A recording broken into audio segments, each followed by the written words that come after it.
आप वर्ष के अंत तक अपने बच्चों से क्या करने में सक्षम होने की अपेक्षा रखते हैं? शायद आत्मविश्वास के साथ पढ़ना, आसानी से गिनती करना, प्रश्न पूछना या कुछ अलग ही करना।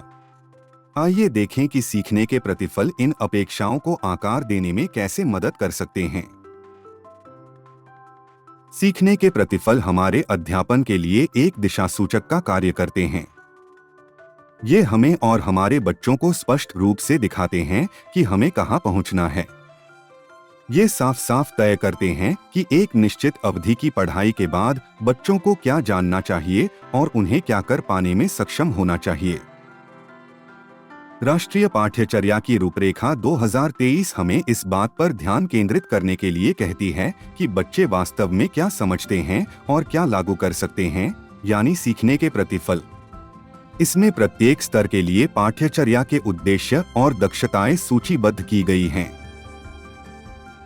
ये प्रत्येक बच्चे को उसके सीखने की यात्रा के लिए स्पष्ट लक्ष्य प्रदान करके उसके विकास में मदद करते हैं।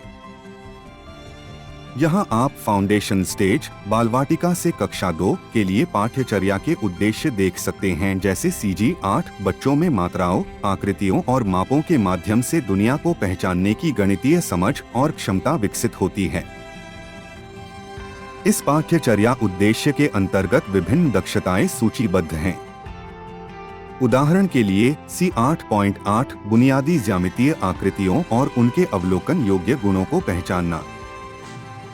इस दक्षता को आगे सीखने के प्रतिफलों में विभाजित किया गया है, जैसे कक्षा 1 के लिए आसपास से विभिन्न आकार और आकृतियों की वस्तुएं एकत्र करते हैं, तथा कक्षा 2 के लिए व्यायामी आकृतियों को उनके नाम से पहचानते हैं और उनकी विशेषताओं का वर्णन करते हैं।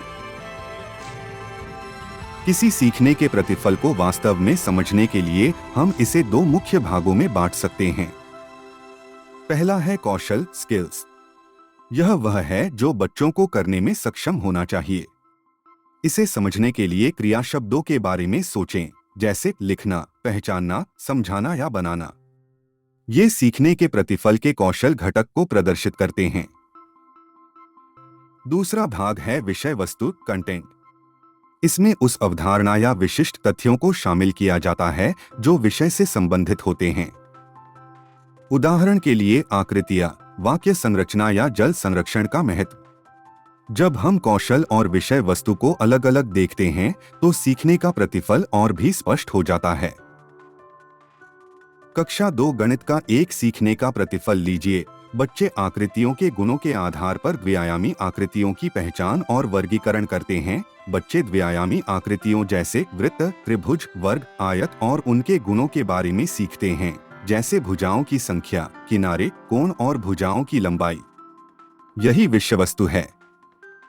इस प्रतिफल को प्राप्त करने के लिए वे जिन कौशलों का प्रयोग करते हैं वे हैं अवलोकन करना, तुलना करना, वर्गीकृत करना और गणितीय शब्दावली का उपयोग करना।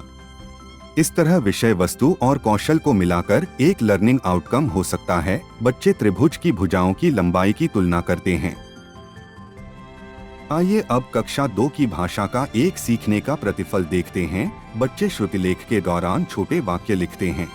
इसे प्राप्त करने के लिए बच्चों को पहले प्रमुख अवधारणाएं समझनी होंगी, जैसे वाक्य क्या है, अक्षर और ध्वनियों का मेल कैसे होता है, तथा बुनियादी विराम चिन्हों का प्रयोग जैसे पूर्ण विराम और प्रश्नवाचक चिन्ह। इसके साथ ही वे आवश्यक कौशल विकसित करेंगे, जैसे ध्यानपूर्वक सुनना, शब्दों की सही वर्तनी लिखना और शब्दों के बीच रिक्त स्थान छोड़ना। इस तरह विषय वस्तु और कौशल को मिलाकर एक लर्निंग आउटकम हो सकता है। छोटे वाक्य लिखते समय उचित विराम चिन्हों का प्रयोग करते हैं। कक्षा 3 के परिवेश विषय के लिए एक सीखने का प्रतिफल है। बच्चे जल संरक्षण के महत्व को समझाते हैं। इसे प्राप्त करने के लिए बच्चे अवधारणाओं का अन्वेषण करेंगे, जैसे यह समझना कि जल एक सीमित संसाधन है, संरक्षण का अर्थ क्या है और जल बचाने के सरल उपाय।